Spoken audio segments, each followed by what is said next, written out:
Did you ever wonder what happens when a prank spirals into tragedy? What if the person behind the joke becomes the victim instead? In Gainesville, Georgia, an ordinary day turned into a nightmare that shocked a whole community. The incident involved an 18-year-old student named Jayden Wallace and his math teacher, Jason Hughes. Hughes had been waiting outside his own home to catch Wallace and friends in the middle of their notorious toilet paper prank. The prank itself had become a tradition at North Hall High School, something students laughed about for years. But that day, the rain turned the driveway into a slick surface.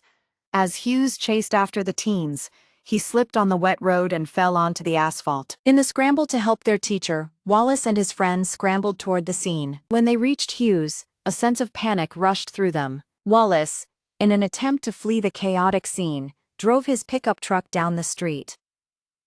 The vehicle struck Hughes, sending him into a severe collision that left him critically injured. Emergency crews arrived moments later and transported Hughes to a nearby hospital.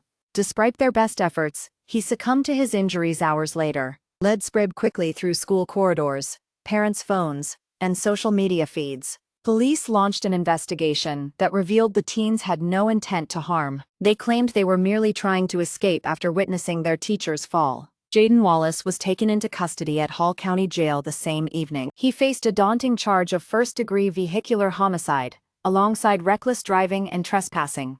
A bond of $1,950 was set, allowing him temporary release while the case unfolded. In the weeks that followed, the community grappled with grief and confusion. Some families called for justice. Others urged compassion. Hughes's wife, Laura, requested prosecutors consider dropping charges against the teens. She argued that the incident was a tragic accident rather than an act of malice. But the legal system remained cautious, insisting due process must proceed. Meanwhile, Jayden Wallace found himself in a courtroom filled with strangers and cameras. He could not speak at first, his voice trembling under the weight of what had happened. When he finally spoke, it was through a written statement released to the press. In that statement, he vowed to live a life that honored his teacher's memory. He pledged to embody Christian values, saying, "I will exemplify Christ." Wallace expressed deep sorrow and sincere apologies to Hughes' family. The statement echoed through local news outlets and online forums. People debated whether this confession absolved him of responsibility. Some saw it as a genuine act of repentance.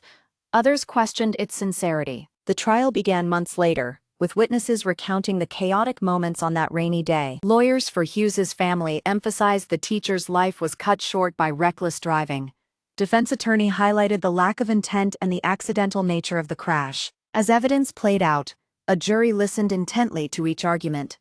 The courtroom remained tense, reflecting the community's collective pain.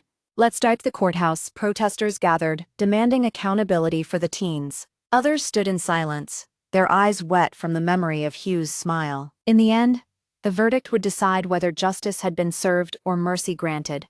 It was a question that lingered long after the gavel fell. The final decision would answer the hook. What really happened when a prank turned deadly? Thank you for watching. If you enjoyed this video, please like and subscribe for more updates.